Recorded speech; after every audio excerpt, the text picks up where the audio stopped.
코로나가 우리들에게 주는 굉장히 큰 유익이 있더라고요. 뭐냐면 저는 계획한 대로 열심히 이렇게 준비하고 사는 사람이라 설교도 올해 깨일 준비가 다 돼 있고, 사실은 오늘부터 복 있는 자로 살기로 결심하다, 이런 9주짜리 시리즈 준비가 되어 있습니다. 근데 코로나로 인해서 모든 게 다 이렇게 메스업이 돼 버렸어요.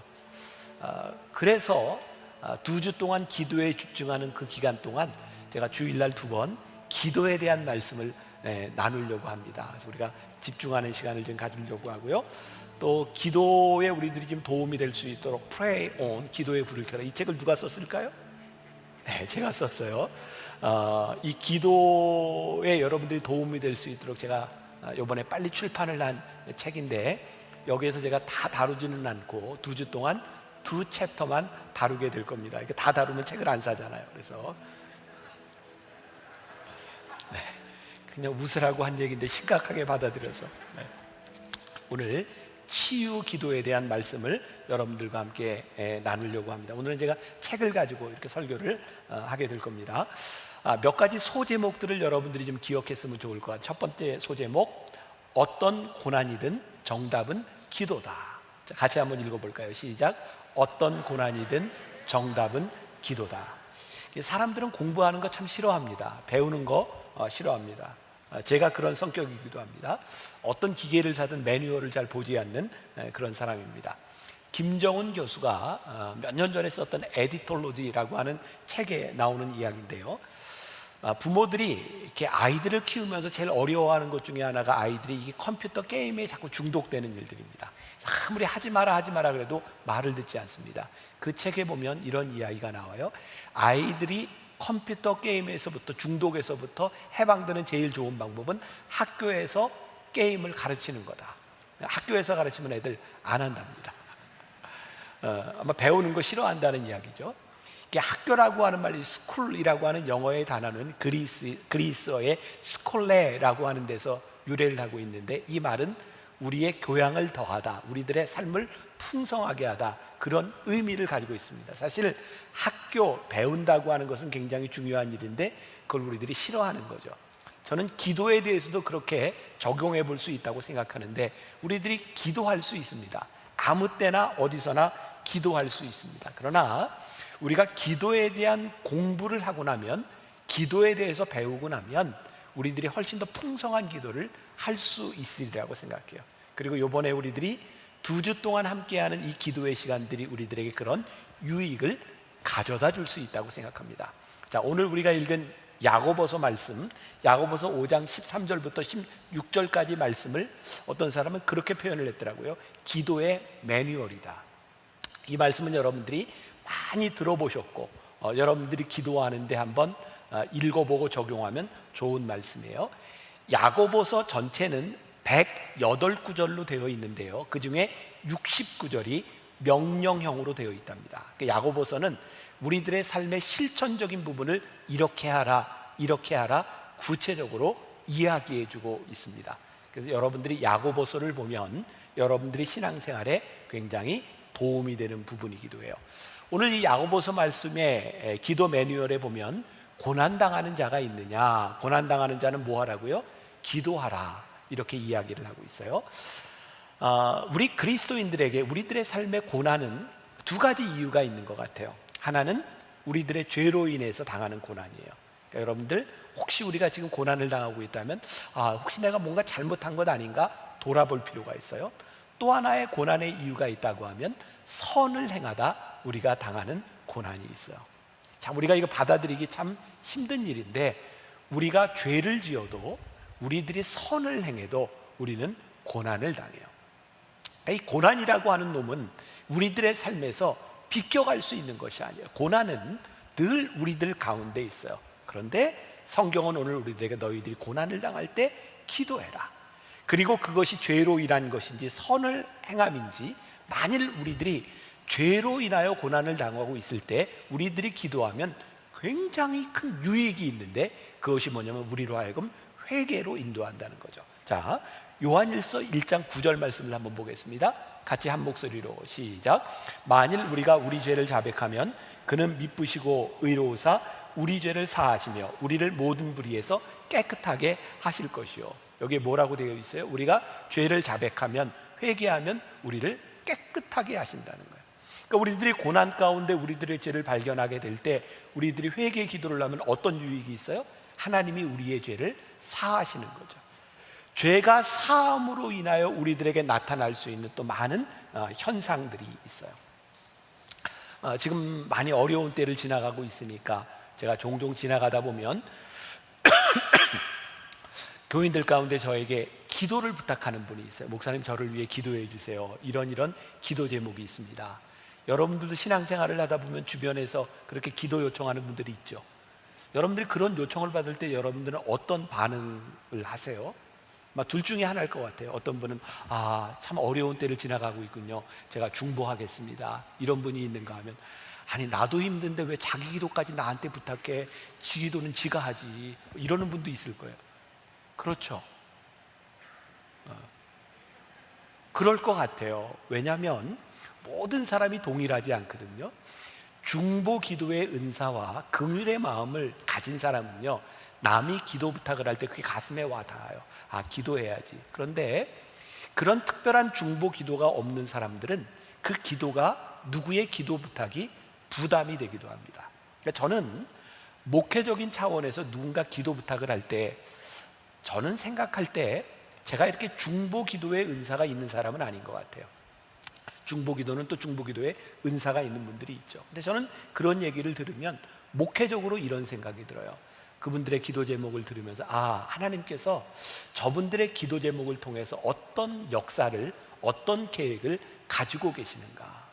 저는 누군가 기도해야 되겠고 기도 제목이 있다는 이야기를 들을 때 하나님께서 그들의 삶을 향한, 그들의 삶에 대한 하나님의 계획이 있구나라는 생각을 하게 됩니다. 근데 이것은 제 생각이 아니라 우리들의 삶에 분명히 옳은 정답이라고 생각해요. 고난의 때에는 어떤 때이든 기도가 답이기 때문이에요. 이 책에 제가 썼던 그런 이야기입니다. 캐먼스 윌슨이라고 하는 사람의 이야기입니다. 이 책이 상당히 많이 팔렸던데 샀다고 다 보지는 않았죠. 네, 제가 쓴 이야기를 좀 해드릴게요. 이 캐먼스 윌슨이라고 하는 사람은 미국의 유명한 호텔 체인인 홀리데이 인이라고 하는 호텔을 만든 사람이야. 이 사람이 하루는 회사에서 해고를 당합니다. 그 기분이 어떨까요? 내가 뭘 잘못했을까? 분노가 생겼을지도 모르고 화가 났을 겁니다. 그러니까 아무것도 할 수 없는 그런 가운데서 그 아내가 신앙인이었는데 남편에게 이렇게 이야기를 하죠. 이 어려운 상황 가운데서 진지하게 하나님께 기도해 보세요. 그리고 이 사람은 하나님께 진지하게 기도하기 시작했고 그의 인생에서 새로운 사업을 시작합니다. 그러니까 집을 이제 담보로 맡기고 사업을 시작했고, 사업을 하면서 여기저기 이제 출장을 다니게 되었는데, 출장을 다니면서 이분에게 거룩한 불만족이 생긴 거예요. 싼 호텔에 들어가면 지저분하고 불편하고, 비싼 호텔에 들어가면 돈이 많이 들고, 그래서 이 사람의 마음속에 조금 싸면서 깨끗하고 편안한 호텔을 만들 수는 없을까. 그래서 이 사람이 홀리데이인이라고 하는 체인을 만들게 되죠. 거룩한 불만족, 때때로 우리들의 길이 막힐 때에 또 다른 길을 열어주시는 일이죠. 지난주에 저는 제 아내하고 둘이 저녁을 먹으러 나갔다가 맛있는 맛집을 찾아갔습니다. 찾아갔는데 문을 닫았어요. 그럴 때는 어떻게 해야 돼요? 다른 집을 찾아야죠. 그래서 다른 집을 찾아갔어요. 또 문을 닫았어요. 그럴 때는 어떻게 해야 되죠? 또 다른 집을 찾는 겁니다. 그래서 맛집이 아닌 그냥 모르는 집, 열려있는 집을 들어갔어요. 그리고 딱 한 술을 떠먹는 순간 제 아내하고 저하고 둘이 똑같이 얘기했어요. 여기 안 왔으면 어떡할 뻔했을까? 진짜 맛있는 집으로 왔어요. 그냥 제가 이렇게 말씀에 적용해 보는 거예요. 만일 그 집이 문을 닫지 않았더라면 저는 오늘 이 집에서 식사하지 못했을 겁니다. 문을 닫았기 때문에 다른 집에서 새로운 경험을 하게 되는 거죠. 기도는 마치 우리들에게 새로운 길을 열어주는 것이다. 우리들이 가끔 그런 얘기 하잖아요. 사방이 막혀 있을 때 우리는 어디를 봐요? 하늘을 봐요. 열려 있을 때는 보지 못하던 하늘을 보면서 하늘의 일을 우리들이 경험하게 되는 거죠. 그래서 고난을 당하고 힘든 자들에게 기도는 우리들에게 새로운 것을 보게 하는 것, 그래서 기도는 우리의 인생의 고난 가운데서 답이 되고 우리의 질병 가운데서 우리들이 응답을 받을 수 있는 아주 중요한 통로가 되는 것이 기도인 거죠. 그런데 이 기도는 저절로 그냥 되어지는 것이 아니라 우리들이 기도에 대해서 듣고 배우는 것이 필요하다는 생각을 해요. 조금 전에도 이야기했지만 우리들이 2주 동안 함께 이제 기도하려는 시간을 가지려고 하는데 어느 때든지 어디서든지 우리들이 기도할 수 있어요. 그러나 특별한 시간에 우리들이 모여서 기도하는 것은 우리들에게 굉장히 새로운 경험이 될 수 있어요. 제가 여러분들의 영적 리더라고 생각하세요? 안 하세요? 한 사람만 대답을 하셨네. 네, 어떻게? 저 담임 목사인데. 네, 제가 담임 목사로 여기에 서 있는 것은 제가 여러분들을 영적으로 인도해야 될 책임이 있는 사람이죠.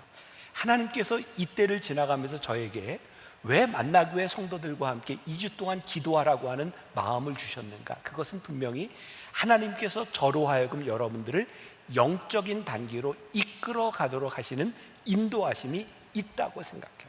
그리고 이 시기가 우리들이 지금까지 살아보지 못했던 아마 6.25를 경험한 그 이후 세대들에게 어쩌면 가장 어려운 시간이 될 수 있는, IMF 때보다도 훨씬 더 어렵다고 하는 이 시기를 지나가고 있는 우리들에게 기도의 마음을 주셔서 모이게 하신 것은 우리들에게 특별한 배움과 나눔의 시간이 될 수 있다고 생각하는 거죠.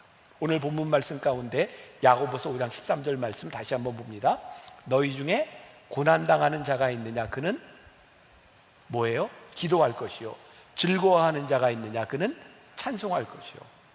이 말씀을 보다가 저에게 제가 동그라미 2개를 쳐놨는데, 기도한다는 것과 찬송한다는 것이 다른 단어가 아니라 저에게는 동의어라는 생각이 들었어요.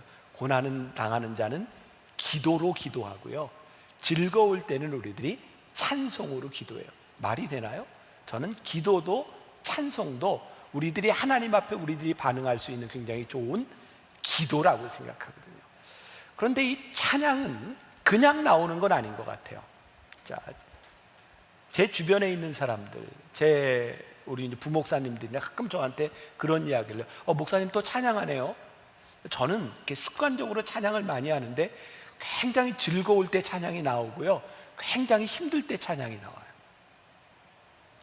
힘들 때 찬양이 나오고 즐거울 때 찬양이 나오는데 저에게는 두 가지가 힘들고 어려울 때도 기쁠 때도 상황이 늘 동일해요. 저에겐 기대감이 있어요. 그래서 저는 찬양을 하게 되는 것 같아요. 자, 성경 말씀을 한번 봅니다. 사도행전 16장 25절과 26절. 자, 같이 한번 한 목소리로 읽어봅니다. 시작. 한밤중에 바울과 실라가 기도하고 하나님을 찬송하며 죄수들이 듣더라. 이에 갑자기 큰 지진이 나서 옥토가 움직이고 문이 곧 다 열리며 모든 사람의 매인 것이 다 벗어진지라. 이게 사도행전 16장에 나오는 말씀이에요. 제가 조금 설명을 할게요. 사도 바울이 이방인들을 위해 선교하고자 하는 열정을 가지고 저기 아시아로 가려고 했는데 성령이 막았어요, 열어줬어요? 막으셨어요. 몇 번이나 가려고 했지만 막으셔서 사도 바울이 결국 어디로 가죠? 마게도니아인이 손짓하는 것을 바라보고 유럽으로 향하게 됩니다. 그 유럽의 첫 관문이 어디요? 빌립보예요. 지금 사도 바울이 갇혀있는 이 감옥이 어디냐면 빌립보 감옥인 거예요. 사도 바울이 빌립보에 가서 복음을 전하고 기적도 일으켰는데 사도 바울이 어디에 갇혔어요? 감옥에 갇혔어요. 근데 여기 사도 바울과 실라가 감옥에 갇혀서 지금 기도하면서 뭘 하고 있다고요? 찬송을 하고 있는 거예요. 사도 바울은 왜 감옥에 갇혀서 기도하고 찬송을 하고 있을까요? 이걸 우리들이 좀 생각해 볼 필요가 있어요. 사도 바울은 지금 감옥에서 절망을 느끼고 있는 게 아니에요. 사도 바울이 찬양하고 있다고 하는 것은 어쩌면 그의 삶에 대한 기대감과 여기에 감사가 있는 거예요. 이유가 뭔가? 사도 바울이 그렇게 아시아로 가려고 하는데 계속 성령이 막으시고 빌립보로 인도하셔서 감옥에 들어와 있는데 사도 바울의 마음 가운데 어떤 생각이 드는 거예요? 내가 재수 없이 감옥에 갇힌 게 아닌 거예요. 하나님이 나를 인도하셔서 여기까지 오게 하셨고 지금 내가 감옥이라고 하는 이 고난 가운데 처하게 하신 데 이유가 있어요, 없어요? 이유가 있는 거예요. 하나님의 날 여기에 있게 하신 거예요. 그래서 바울과 실라가 찬송하고 기도하죠. 그런데 어떤 일이 일어났어요? 옥터가 흔들리고 옥의 문이 열리고 그들을 메었던 쇠사슬이 끊어졌어요. 만일 사도 바울이 이 옥에 갇힌 것이 저주라고 생각하고 이 옥에서 벗어나기 위해서 기도하고 찬송했다면 옥 문이 열리고 쇠사슬이 풀어졌을 때 어떻게 해야 돼요? 도망가야 돼요. 제 말이 맞죠?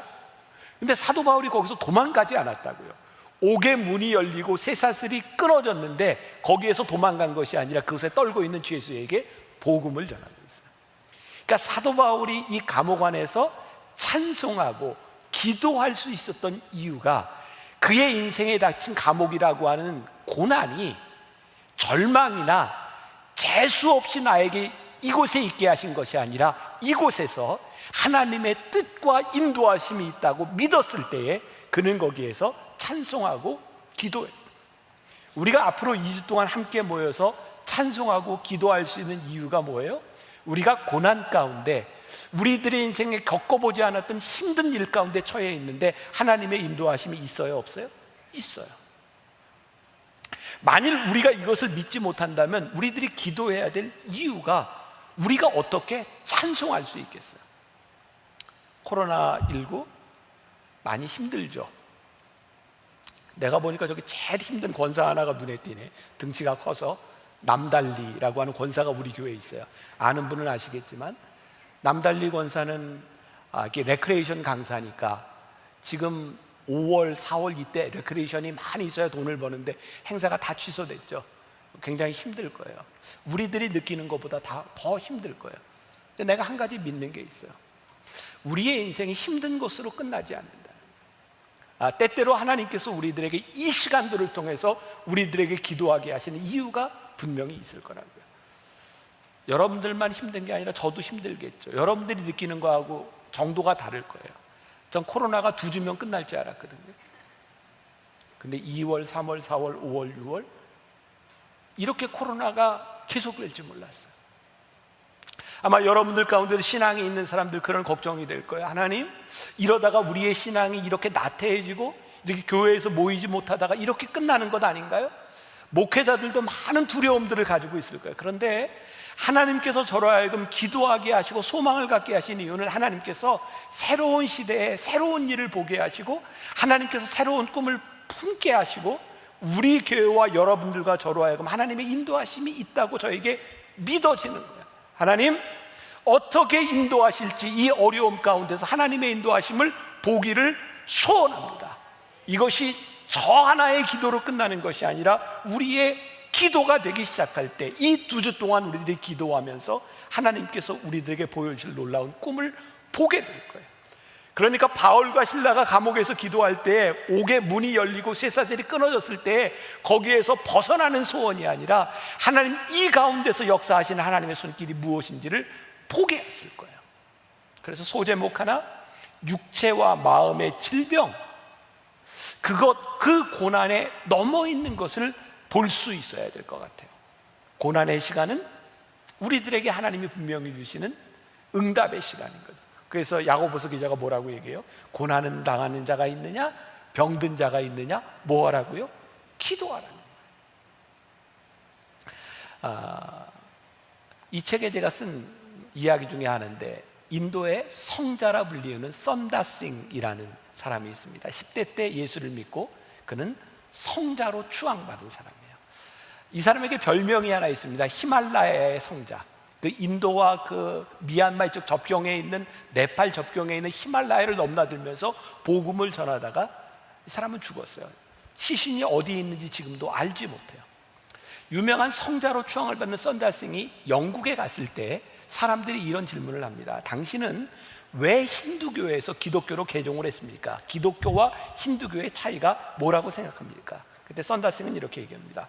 부활하신 예수가 살아있는 것, 그래서 나는 기독교인이 되었고 예수를 믿습니다. 살아계신 하나님, 부활의 하나님을 우리들이 믿지 못한다면 우리의 기도와 우리의 신앙이 무슨 의미가 있겠어요? 예전에 그런 영화들 보셨죠? 우리 세대에는 배너, 쿠어바디스, 또 조금 젊은 세대는 글래디에이터, 이런 영화들, 그 로마에서 그 원형극장에서 싸움하는 검투사들, 또 사자에게 물려 죽는 것들, 그런 것들 많이 보셨을 거예요. 그때 사람이 죽느냐 안 죽느냐 결정하는 것이 누가냐면 거기에 있는 황제였어요. 이렇게 엄지손가락을 올리면 살리는 겁니다. 이렇게 하면 죽는 겁니다. 사람들은 황제의 엄지손가락을 보면서 떨고 소망을 가집니다. 그런데요, 그 검투사들 속에서, 그 원형극장에서 황제의 손가락에 좌우되지 않는 사람들이 있어서, 그게 누구? 그리스도인들이었어요. 그리스도인들을 잡아 죽이고 황제가 손가락을 어떻게 하든 거기에 좌우되지 않는 사람들, 그들은 죽음이 끝이 아니라 부활의 소망을 보았던 사람들이에요. 제가 지난주에 여러분들에게 소개했던 짧은 책자가 하나 있어요. 존 파이퍼 목사님이 쓴 코로나 바이러스와 그리스도라고 하는 책입니다. 아주 작은 책인데 저는 이분이 상당히 예언자적인 생각을 가지고 이 책을 썼구나라는 생각이 들어요. 이분이 이 책에서 그렇게 풀어나갑니다. 지금 이분은 암투병을 하고 있어요. 뭐 코로나에 걸려서 죽을지 아니면 암으로 죽을지 그런 상황 가운데도 이 책을 쓰고 있는 거예요. 이분은 보통 사람들이 이렇게 인사를 할 때, 미국 사람들이 처음 인사할 때 이렇게 해야 돼. How are you? 대답해도 How are you? Fine, I'm fine. 뭐, fine, thank you. 뭐 이렇게 하죠. 저도 그 정도 알아요. I'm fine. 뭐 이렇게 해요. 네. 그게 무슨 말이에요? 좋습니다. 이분은 누군가 물어보면 좋습니다. 이렇게 대답을 했다는 거예요. 어느 날 이분이 병원에서 검사를 받고 나오는데 누군가 이렇게 물은 거예요. 어떠십니까? How are you? 그랬더니 I'm fine. 근데 그 순간 이 목사님의 모여서는 암덩어리가 자라고 있었어요. 이 목사님은 이렇게 얘기합니다. 내가 좋습니다 라고 하는 인사가 올바른 것이 아니라 단지 나는 좋게 느끼고 있을 뿐입니다. 우리는 좋다 싫다 말할 자격이 없는 사람들입니다. 단지 우리는 좋게 느끼고 나쁘게 느끼고 있을 뿐입니다. 여러분들의 인생에 일어나는 일들에 대해서 우리들이 책임질 수 있는 것은 아무것도 없습니다. 단지 우리의 느낌일 뿐입니다. 여러분, 우리는 그렇게 우리의 인생을 주관할 만한 능력도, 우리의 기분과 상태를 장담할 만한 능력도 없는 사람들이죠. 그 책에 보면 야고보서 4장 13절부터 15절까지 말씀을 인용하고 있는데요, 제가 한번 읽어드립니다. 들으라. 너희 중에 말하기를 오늘이나 내일이나 우리가 어떤 도시에 가서 거기서 1년을 머물며 장사하여 이익을 보리라 하는 자들아, 내일 일을 너희가 알지 못하는도다. 너희 생명이 무엇이냐? 너희는 잠깐 보이다가 없어지는 안개니라. 너희가 도리어 말하기를 주의 뜻이면 우리가 살기도 하고 이것이나 저것도 하리라 할 것이거늘. 여기 있는 사람들 중에 누가 이런 일들이 일어날 줄 예측했던 사람이 있습니까? 여러분들이 벌려놓았던 일들 가운데 여러분들이 장담할 수 있는 것이 무엇이 있겠습니까? 그런데요, 이것을 주관하시는 하나님, 우리의 손을 떠난 이 모든 일을 주관하시는 하나님이 있다는 것을 우리들이 믿을 때 그 믿음이 우리로 하여금 기도하게 만들어요. 오래전 이야기입니다. 이 책에 나오는 이야기인데 이 책을 누가 썼을까요? 제가 썼죠. 제가 쓴 이야기예요. 오래전에 우리 아이들이 어렸을 때 초등학교 다닐 때입니다. 혹시 기억나시는지 모르겠어요. 옛날에 아이들이 가지고 있던 게임 중에 디지몬이라는 게 있었어요. 그 게임이 그 몬스터, 그 캐릭터를 이렇게 막 먹이고 재우고 이래서 막 키워나가는 그런 게임이었습니다. 근데 어느 날 제가 집에 들어왔는데 우리 애들이 초등학교 때였는데 둘이 막 싸우고 있는 거예요. 싸우는 이유가 우리 딸내미가 그냥 저한테 이르는 거예요. 그 동생 이놈이 자기 그 디지몬 그 게임기에 있는 배터리가 죽었으니까 누나 걸 빼다가 자기가 낀 거예요. 그러니까 자기께 죽은 거예요. 그래서 막 저한테 막 이렇게 하소연을 하면서 말하는 거예요. 제가 그걸 들으면서 참 한심하더라고요. 야, 그렇게 싸울 일이니? 그러니까 아빠가 하나 사다 끼워주면 살잖아요. 굉장히 감동적인 얘기인데 저는 감동이 안 되는군요. 그거 갖다 끼워주면 사는데 그거 알지 못하는 아이들에게는 이게 그렇게 슬프고 죽을 것 같은 이야기인 거죠. 우리가 하나님을 믿는다, 저도 우리의 인생에 하나님을 믿는다고 하는 것이 무엇일까요? 지금 내가 내 손을 가지고 만들고 이것이 다라고 생각하는 그것 너머에 있는 하나님의 역사와 하나님의 손길과 하나님의 섭리하심을 믿는 그 기도를 할 수 있는 사람과 그렇지 못한 사람의 삶이 어떻게 통일할 수 있을까? 저는 이 치유와 이런 회복의 기도, 어쩌면 우리들의 삶에 가장 낮고 힘들고 고난과 절망의 시간 가운데서 하나님을 붙들 수 있는 기도, 하나님을 바라볼 수 있는 기도가 가장 절실한 기도일 것 같아요. 제가 이제 앞으로 10번 이 하박국의 이야기를 통해서 그런 이야기를 나누게 될 텐데, 제가 2000년 교회 역사를 보면서 그런 생각을 하게 돼요. 여러분, 2000년 교회 역사를 보면요, 이 교회는 우리의 신앙은 몇 번 사라졌어도 없어졌어야 될 일들이 많았어요. 근데 참 신기하죠. 가장 깊은 타락의 한가운데서 하나님이요, 교회를 다시 일으켜 세우세요. 개혁과 혁명은 그냥 일어나는 것이 아니라 가장 힘들고 낮은 곳에서 새롭게 일어나는 것이 개혁이고 혁명이더라고요. 저는 그래서 그런 소망을 가집니다. 하나님, 한국 교회, 우리의 신앙, 어쩌면 더 바닥을 치고 더 내려가 봐야 하나님의 역사하심을 경험할 수 있지 않겠습니까? 어쩌면 우리는 가장 깊은 죽음의 나라 가운데서, 절망의 나라 가운데서 우리의 기도가 능력 있는 기도를 우리들이 경험할 수 있어요. 그래서 여러분들 기도의 자리로 초대하려고 하는 거예요. 자, 그러면 올바른 치유, 올바른 기도는 어떤 기도일까? 자, 야고보서 5장 15절 말씀 보니까 믿음의 기도는 병든 자를 구원하리니 주께서 그를 일으키시리라. 자, 믿음의 기도는 어떻게 한다고요? 병든 자를 일으키신다. 그가 우리를 구원하시리라. 그러니까 우리들이 병 가운데, 질병 가운데 기도하는 것 아주 좋은 일이에요. 왜? 하나님께서 우리를 이렇게 세우시리라 약속하셨으니까. 네, 가만히 한번 생각해 보세요. 예전에 여러분들 여기 연세든 분들 신앙생활 하실 때 우리 주변에서 이렇게 암, 불치의 병을 가지고 기도원에 가서 기도했던 사람들의 이야기, 간증들 참 많이 들었죠. 근데 요즘 병을 가지고 그렇게 하나님 앞에 처절하게 기도하지 않습니다. 왜 그럴까요? 요즘은 이게 기도하는 것보다 더 빠르고 기도하는 수고를 안 해도 병원 가면 나을 수 있는 게 참 많아요. 그렇죠? 그렇다고 해주세요. 그렇잖아요. 그러니까 우리가 기도 안 해도 낫는 게 많으니까 그렇게 절실하게 기도하지 않는 거예요. 그럼 우리들이 지금 이 시대 가운데서 우리들이 질병을 가지고 어떻게 해야 되는가?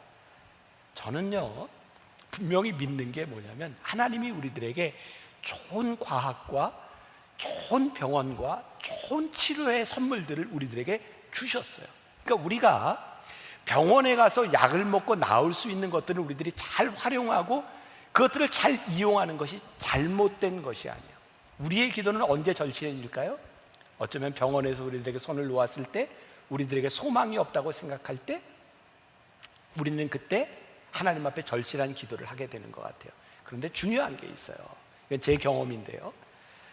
제가 미국에서 공부하던 때 이렇게 채플린 교육을 러시 허스피탈이라고 굉장히 큰 병원에서 받았어요. 그 병원에는 채플린만 18명이 있었어요. 거기엔 랍비도 있고 신부도 있고 18명이나 있었어요. 병원은 수익을 창출해야 되는 곳인데 거기에 채플린이 그렇게 많으면 이것도 비용이 굉장히 많이 나가는 거 아니에요.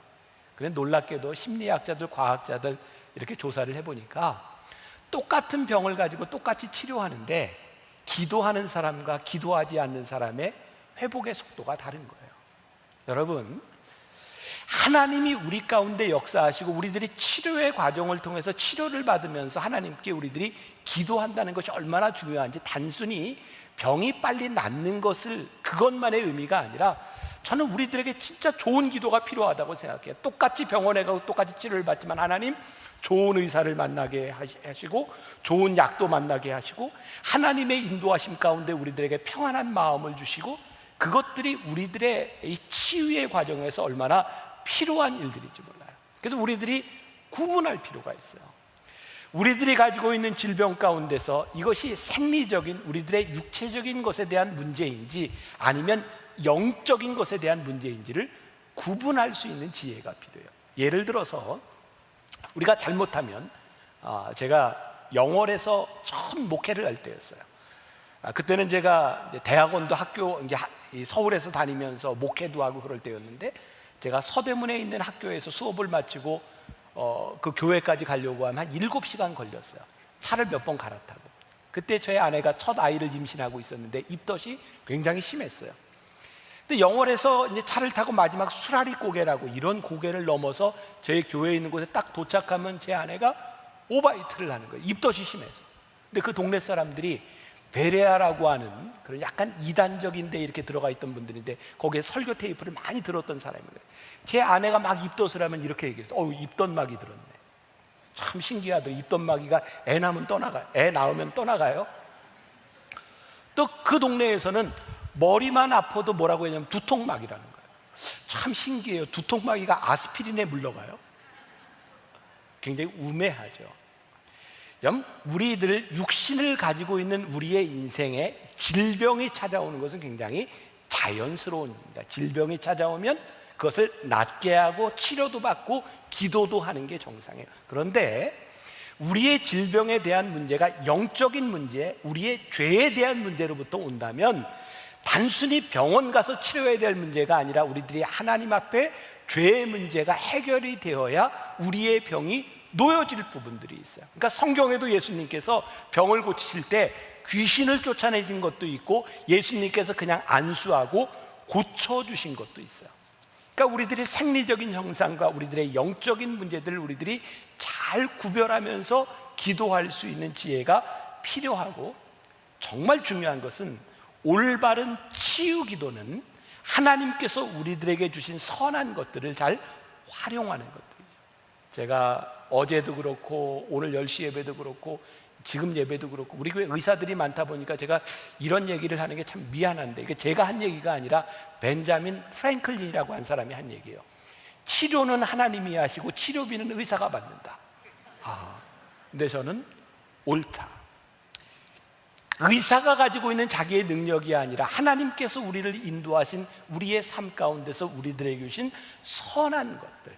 그래서 10시 예배 인도하는데 앉아있던 우리 권사님 중에 한 분이 병원을 오픈할 때, 제가 예배를 드릴 때 그런 얘기 했던 적이 있어요. 목사님, 저는 꿈이 있습니다. 교회 같은 병원을 한번 운영하고 싶습니다. 그분은요, 환자들이 오면 치료만 하는 게 아니라 이분이 믿음을 가지고 상담을 많이 해줘요. 제가 우리 교인들 중에 그래서 그분에게 환자들을 많이 보내요. 이분은 병에 대한 문제보다도 권사님이 좀 들어주고 상담을 해줄 필요가 있어요. 기도는 세상 의학과 반대되는 것이 아니라 하나님이 우리들에게 주신 축복을 우리들이 기도하면서 함께 가는 과정이라고 하는 것도 우리들이 기억할 필요가 있어요. 오늘 이제 말씀의 마지막이에요. 치료의 과정을 통해서, 치유의 과정을 통해서 하나님이 우리들에게 주시는 가장 큰 유익이 있는데, 이 과정을 통해서 우리들이 하나님과 동행하며 우리들의 삶을 교정하게 되는 거예요.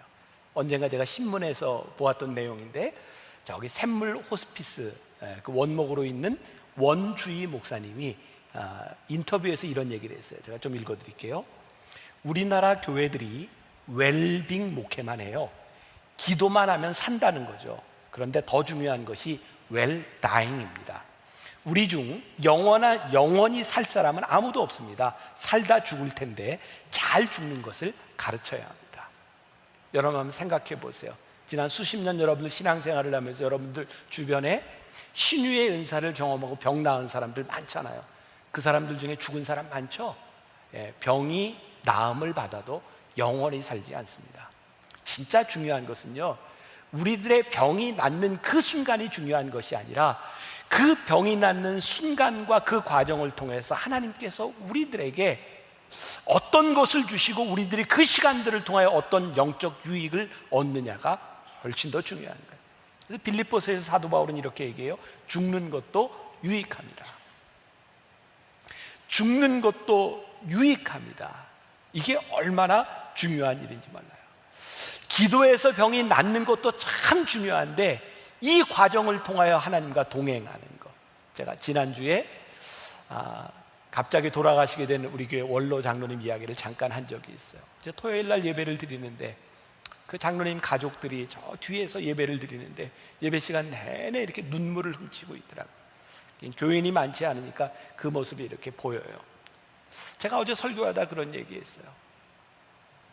장로님이 갑자기 돌아가신 것이 참 슬프고 마음 아픈데 진짜 감사한 것이 그분이 짧은 치료의 과정을 통하여 주님과 함께 동행하며 돌아가셨다는 것이 이 가정의 큰 축복입니다. 하나님과 함께 동행하며 끝까지 투병하며 그렇게 돌아가신 것이 참 축복입니다. 그런 믿음의 고백을 했어요. 병에서 고침받는 기적도 참 중요한데 이 병을 통해서 하나님께서 우리들의 삶을 어떻게 고쳐나가기를 원하시는가? 이 치유의 과정이 중요하다. 여러분 가만 또 생각해 보세요. 우리들이 얻은 질병 가운데는 육신의 생리적인 그런 부분들도 있지만 사실은 우리들의 삶의 잘못된 습관, 하나님을 떠나간 삶의 습관들로 인하여 얻어진 병들이 참 많아요. 근데 이 치유 기도의 과정을 통하여 병이 낫는 것뿐만 아니라 우리들의 삶이 하나님 앞에 올바르게 세워지는 것이 얼마나 복된 일인지 몰라요. 아마 만나교회 오신 지 몇 년 안 되는 분들, 어떤 이제 오래된 분들도 이미 다 이제 좀 잊혀진 부분 중에 하나일 텐데 잘 상상이 안 되시죠? 제가 예전에 이렇게 서서 설교도 못하고 이렇게 의자에 앉아서 설교했던 때가 몇 년 있었어요. 중간중간. 그때는 제가 주일날 설교를 4번, 5번 이렇게 할 때였는데 이렇게 설교를 하고 나면 이게 발가락, 발바닥이 막 저렸어요. 왜냐하면 너무 어지러워서 서 있는 게 힘들으니까 발에 힘을 주고 서 있다가 저린 상태에서 설교 마치면 제 사무실에 가서 30분 누워 있다가 또 와서 여기서 설교하고 또 누워 있고 그렇게 한 2년 반 동안은 계속해서 그런 시간들을 가졌어요. 강단에 서는 것이 굉장히 두려웠어요. 내가 설교를 마칠 수 있을까? 그래서 정말 하나님께 간절히 기도하고 힘든 시간들을 지나왔어요. 그 힘들고 어려울 때 제가 뭐 응급실에도 실려가고 구급차를 타고 가고 이런 시간들 가운데서 저에게 한 가지 분명한 거 있었어요. 죽음이 두렵지는 않았어요. 그런데 그렇게 사는 게 두려웠어요. 어떻게 이해가 되실지 모르겠어요. 죽는 게 두려운 게 아니라 그렇게 아프게 살아야 되는 시간들이 두려웠어요. 너무 아프고 힘드니까. 지난주에 제 아내가 지금까지 한 번도 그런 얘기를 한 적이 없는 저한테 그때 이야기를 하더라고요. 그때 자기는 속으로 아마 제가 죽을 거라고 생각했나 봐요. 그래서 혼자가 되면 어떻게 사나 걱정을 했대요. 애들 둘 데리고 또 시집 가기는 좀 그렇고 이제 혼자 애들을 키우면서 살아야 되는데 뭘 먹고 사나. 제 아내도 신학을 했거든요.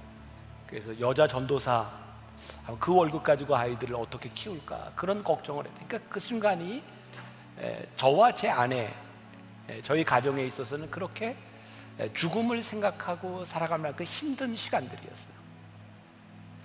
그때 제가 기도하면서 그 치료의 과정들을 지나가면서 하나님께 그런 기도를 했어요. 하나님, 제가 죽는 것은 두렵지 않은데 하나님, 저에게 사명이 있는 동안 제가 사명을 다하면 하나님 데려가실 텐데 사명이 있는 동안 제가 건강하게 이 사명을 살아갈 수 있도록 저를 좀 도와주세요. 그러면서 그때 제가 이제 병원에 가서 선생님들하고 상담도 하고 치료를 받고 하는 과정 가운데서 제 몸이 다 망가져 있는 거예요. 죄를 지어서 망가진 게 아니라 진짜 너무 열심히 살아서 다 망가졌었어요. 그리고 몸을 고치는 치료의 과정들이 있었어요. 가끔 우리 교인들이 옛날 사진 나올 때 저보고 저도 깜짝깜짝 놀라요. 저게 나였나? 옛날에 제가 이렇게 멋있질 않았어요. 제가 이게 10몇 킬로를 뺀 몸이니까 이 키도 작은데 얼마나 뚱뚱하고 몸이 얼마나 힘들었겠어요. 근데 그 과정들을 지나오면서 저에게 하나님이 깨닫게 하신 거예요. 그리고 이 치료의 과정들을 통해서 제가 하나님을 붙들고 의지하면서, 하나님, 제가 살아있는 동안 제 생명과 제 삶을 제가 제 마음대로 주관할 수 있는 능력이 있는 것은 아니지만, 제가 하나님 앞에 쓰임받은 그 순간까지 제가 제대로 쓰임받을 수 있도록 제 삶을 고쳐나가고 교정하고 노력하겠습니다. 여러분들의 삶에 어쩌면 이 기도의 시간들, 이 치유의 기도와 회개의 시간들이 그 순간으로 끝나는 것이 아니라 이 과정들을 통하여 우리들이 하나님과 함께 동행하고 우리들의 삶을 교정해가고, 그리고 우리들의 웰비잉에서 끝나는 것이 아니라 웰다잉, 내가 죽는 것도 유익합니다 하나님 앞에 말할 수 있는 그 과정들을 살아가는 이 시간들이, 이 기도가 우리들에게 얼마나 귀한가. 우리가 이번 2주 동안 이 기도의 시간을 통하여 기도의 불을 켜고 절망에서 소망을 바라보며 우리의 삶을 교정해 나갈 수 있는 그런 축복의 시간이 되기를 주님의 이름으로 간절히 축원합니다. 우리 같이 예수 나의 치료자, 우리 함께 찬양하면 좋겠습니다. 예수 나의 좋은 치료자, 그의 눈이 머무는 곳은 나의 슬픔과 고통. 자, 우리 함께 믿음으로 고백하며 이렇게 찬양합시다.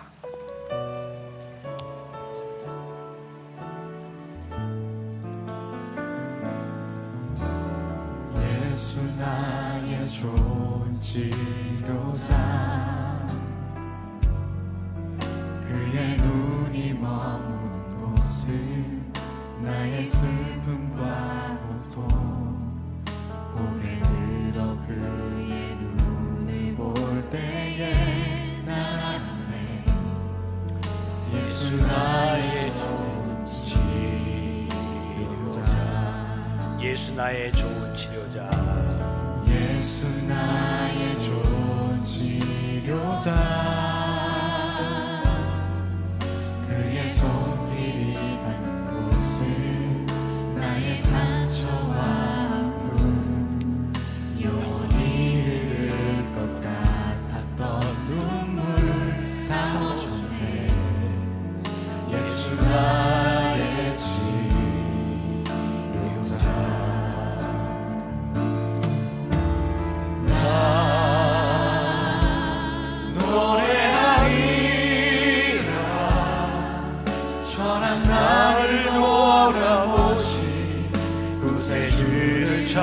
찬양해 하늘 닿는 곳까지 내 손 들리라. 예수 나의 치료자, 예수 나의 좋은 치료자, 예수 나의 좋은 치료자. 주님, 우리가 믿습니다. 그의 눈이 머문 곳은 우리를 새롭게 하실 하나님, 고개 들어 그의 눈을 볼 때 영원히 흐를 것 같았던 우리의, 영원히 고통 속에 있을 것 같은 우리, 주님 우리를 치료하시고 우리를 새롭게 하실 주님을 기대합니다. 예수 나의 좋은 치료자, 이 시간 기도하는 주의 백성들을, 오늘 이 시간 찬양하는 주의 백성들을 위하여 중보하며 기도합니다. 나의 상처와 아픔, 영원히 흐를 것 주님 그들의 상처를 만지시며 그들을 치료하시고 주님 새롭게 하시며 나의 치료자. 주님 우리의 찬양이 되기를 소원합니다. 노래하리라, 전한 나를 돌아보시. 주님 부족한 우리를 돌아보시며 우리들에게 말씀하시네. 주님의 손길을 우리들이 믿음으로 고백하며 기도하며 내 손 시간 주의 소리 닿게 하여 주옵소서. 예수 나의 치료자,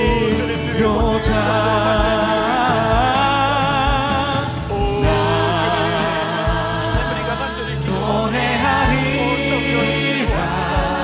아버지 전한 하나님, 나를 돌아보시.